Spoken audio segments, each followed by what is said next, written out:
this really cuts across AI use cases and fundamentally why people have so much trouble internally thinking about how to use AI, how to think about risk with an AI setting, because in a lot of instances, the AI is enhancing a service or enhancing an existing software in the way that a person would, right? The whole idea of the intelligence aspect is to help the human make decisions faster or replace the human potentially for certain situations. We rely on people for accuracy. We rely on people as a control factor in a lot of services.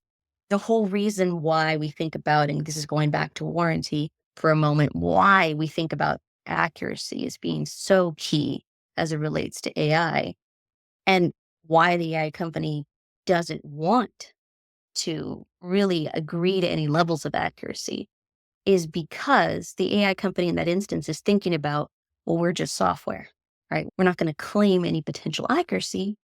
We're just software.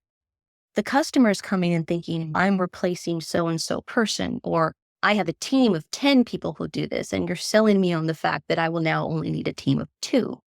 Accuracy becomes this big push and pull, this tug, this tension during a negotiation. And the question is, where should the risk lie for accuracy?